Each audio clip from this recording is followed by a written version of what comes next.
ವಕ್ಫ್ board ವಿರುದ್ಧ ಶ್ರೀರಂಗಪಟ್ಟಣದಲ್ಲಿ ಪ್ರತಿಭಟನೆ ನಡೀತಾ ಇದೆ.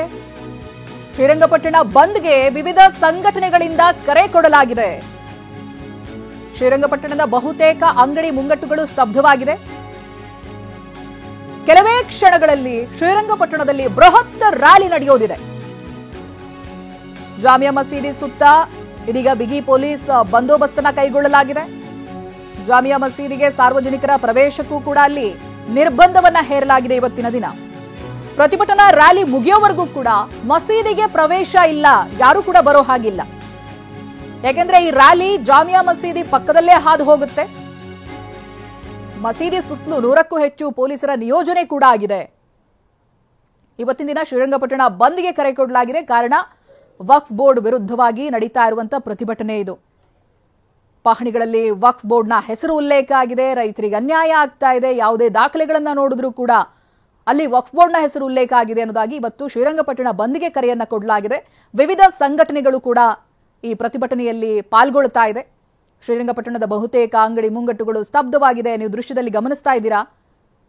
ಈಗಿನ ನೇರ ದೃಶ್ಯಗಳಿವೆಲ್ಲವೂ ಕೂಡ ಅಂಗಡಿ ಮುಂಗಟ್ಟುಗಳು ಬಂದಾಗಿದೆ. ಯಾರೂ ಕೂಡ ರೋಡ್ನಲ್ಲಿ ಓಡಾಡ್ತಾ ಇಲ್ಲ. ಇನ್ನೇನು ಕೆಲವೇ ಕ್ಷಣಗಳಲ್ಲಿ ಶ್ರೀರಂಗಪಟ್ಟಣದಲ್ಲಿ ಬೃಹತ್ ರ್ಯಾಲಿ ನಡೆಯುತ್ತೆ. ಅದಕ್ಕೂ ಮುಂಚಿತವಾಗಿ ಜಾಮಿಯಾ ಮಸೀದಿ ಸುತ್ತಮುತ್ತ ಬಿಗಿ ಪೊಲೀಸ್ ಬಂದೋಬಸ್ತನ್ನ ಕೂಡ ಕೈಗೊಳ್ಳಲಾಗಿದೆ.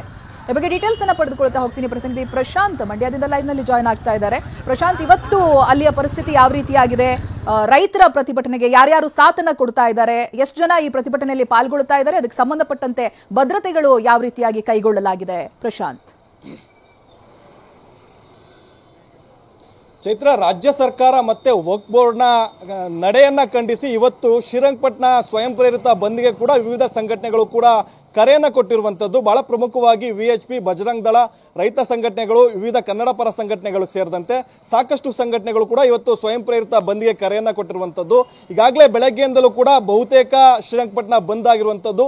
ಎಲ್ಲ ಅಂಗಡಿ ಮುಂಗಟ್ಟುಗಳು ಕೂಡ ಬಂಧನ ಮಾಡಿಕೊಂಡು ವ್ಯಾಪಾರ ವಹಿವಾಟುಗಳನ್ನು ಕೂಡ ಸ್ಥಗಿತ ಮಾಡಿದ್ದಾರೆ. ಇನ್ನೇನು ಕೆಲವೇ ಹೊತ್ತಿನಲ್ಲೂ ಕೂಡ ಬೃಹತ್ ಆದಂತಹ ಹೋರಾಟ ಕೂಡ ನಡೆಯುತ್ತೆ. ಬಹಳ ಪ್ರಮುಖವಾಗಿ ಶ್ರೀರಂಗಪಟ್ಟಣ ತಾಲೂಕಿನಾದ್ಯಂತ ಹಲವು ಗ್ರಾಮಗಳಾಗಿರ್ಬೋದು, ಶ್ರೀರಂಗಪಟ್ಟಣ ಟೌನ್ ವ್ಯಾಪ್ತಿಯಲ್ಲಿ 70ಕ್ಕೂ ಹೆಚ್ಚು ಸ್ಥಳಗಳನ್ನ ಈಗಾಗಲೇ ವಕ್ಫ್ ಬೋರ್ಡ್ ಆಸ್ತಿ ಅಂತಲೂ ಕೂಡ ಗುರುತಿಸಿರುವಂತದ್ದು. ಆರ್ಟಿಸಿ, ರೈತರ ಆರ್ಟಿಸಿಗಳು ಏನಿರುತ್ತೆ ಅದರ ಋಣ ಕಾಲಂನಲ್ಲೂ ಕೂಡ ಕರ್ನಾಟಕ ರಾಜ್ಯ ವಕ್ಫ್ ಬೋರ್ಡ್ ಅಂತಲೂ ಕೂಡ ಈಗಾಗಲೇ ಮೆನ್ಷನ್ ಅನ್ನ ಮಾಡಿದ್ದಾರೆ. ಇದನ್ನ ಖಂಡಿಸಿ ಈ ಒಂದು ಶ್ರೀರಂಗಪಟ್ಟಣ ಬಂದ್ಗೂ ಕೂಡ ಕರೆಯನ್ನ ಕೊಟ್ಟಿದ್ದಾರೆ. ನಾನಿವಾಗ ಶ್ರೀರಂಗಪಟ್ಟಣದಲ್ಲಿದ್ದೀನಿ. ಜೊತೆಗೆ ಈಗಾಗಲೇ ಜಾಮಿಯಾ ಮಸೀದಿ ಪಕ್ಕ ಕೂಡ ಇನ್ನೇನು ಕೆಲವೇ ಹೊತ್ತಿನಲ್ಲಿ ಒಂದು ಪ್ರತಿಭಟನಾ ರ್ಯಾಲಿ ಕೂಡ ನಡೆಯುತ್ತೆ.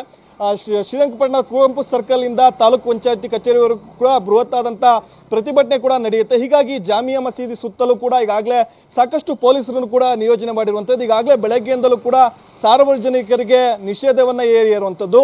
ಸಂಜೆವರೆಗೂ ಕೂಡ ಯಾರೊಬ್ಬರಿಗೂ ಕೂಡ ಪ್ರವೇಶಕ್ಕೆ ಇಲ್ಲಿ ಎಂಟ್ರಿ ಇರುವಂತಿದ್ದಿಲ್ಲ. ಈಗಾಗಲೇ ಜಾಮಿಯಾ ಮಸೀದಿ ಎಂಟ್ರಿ ಏನಿದೆ ಅಲ್ಲಿ ಬ್ಯಾರಿಕೇಡ್ಗಳನ್ನು ಹಾಕೊಂಡು ಕೆಲವೊಂದಿಷ್ಟು DR ವಾಹನಗಳು ಸೇರಿದಂತೆ ಇನ್ಸ್ಪೆಕ್ಟರ್ಗಳ ನೇತೃತ್ವದಲ್ಲಿ 100ಕ್ಕೂ ಹೆಚ್ಚು ಪೊಲೀಸರನ್ನು ಕೂಡ ಭದ್ರತೆಗೆ ನಿಯೋಜನೆ ಮಾಡಿರುವಂಥದ್ದು. ಪ್ರಮುಖವಾಗಿ ವಕ್ಫ್ ವಿರುದ್ಧ ಇವತ್ತು ಹೋರಾಟ ನಡೆಸ್ತಾ ಇದ್ದಾರೆ.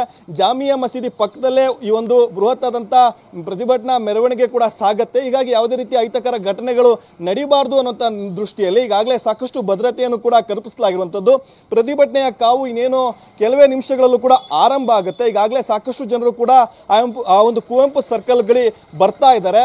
ಪ್ರಮುಖವಾಗಿ 50ಕ್ಕೂ ಹೆಚ್ಚು ರೈತರ ಜಮೀನುಗಳಲ್ಲಿ ವಕ್ಫ್ ಬೋರ್ಡ್ ಅಂತ ಮೆನ್ಷನ್ ಮಾಡಿದ್ದಾರೆ. ಇದನ್ನ ಖಂಡಿಸಿ ಇವತ್ತು ಶ್ರೀರಂಗಪಟ್ಟಣ ಸ್ವಯಂ ಪ್ರೇರಿತ ಬಂದ್ಗೂ ಕೂಡ ಕರೆ ಕೊಟ್ಟಿರುವಂತದ್ದು.